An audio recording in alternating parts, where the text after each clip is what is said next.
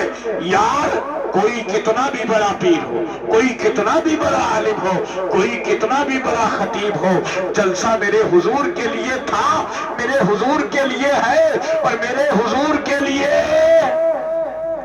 تبھی تو اعلیٰ حضرت کہتے ہیں حشر تک ڈالیں گے ہم پیدائش مولا کی دھوپ, مثل فارس نجد کے قلعے گراتے جائیں گے.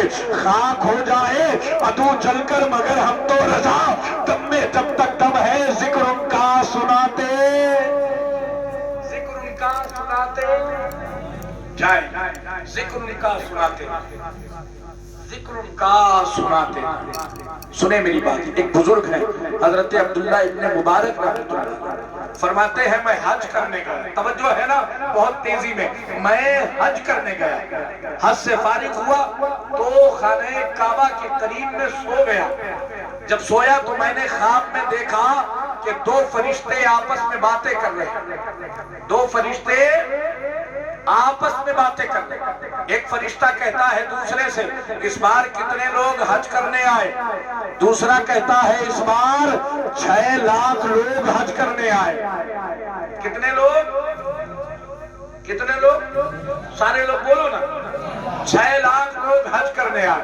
پھر وہ فرشتہ کہتا ہے دوسرے سے یہ بتاؤ قبول کس کا ہوا ہے؟ یہ بتاؤ قبول کس کا ہوا ہے؟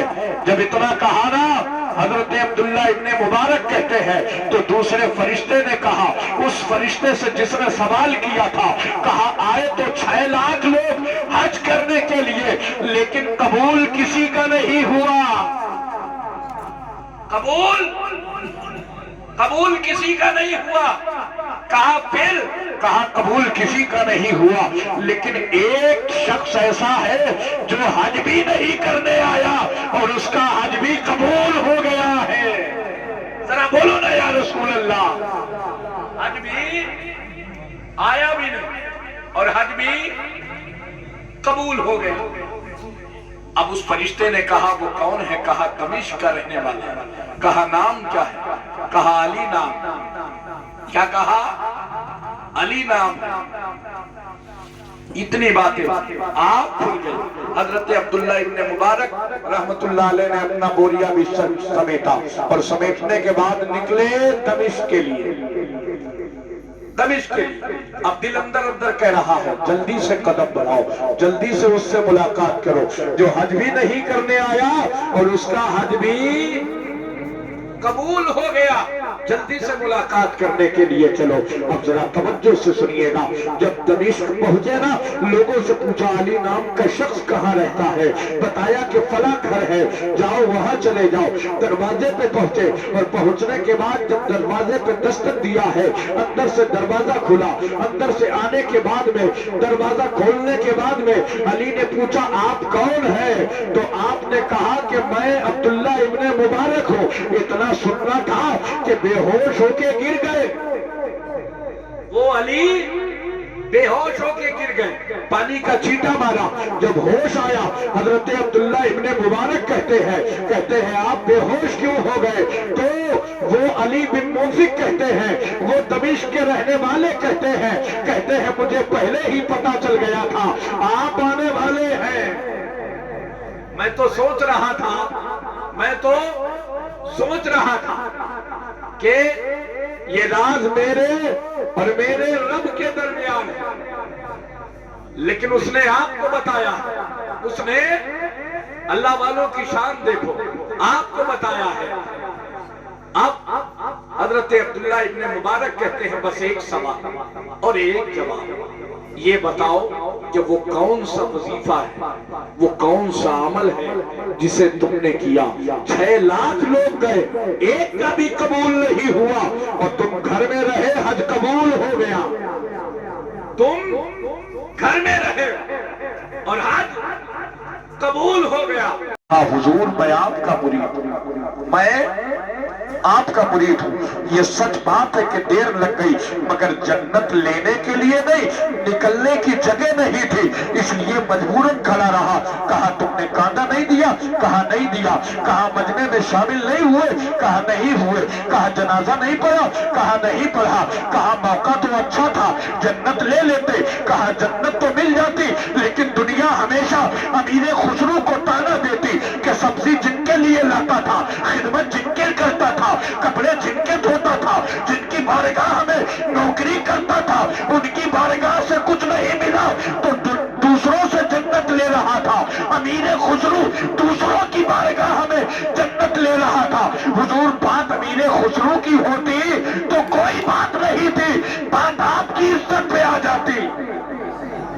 ذرا بولو نا، بات آپ کی عزت پہ آ جاتی، بات آپ کی عزت پہ آ جاتی۔ اور حضور امیر خسرو سب کچھ برداشت کر سکتا ہے، مگر اپنے پیر کی عزت پہ حرف آ جائے گوارا نہیں ہے، گوارا نہیں ہے۔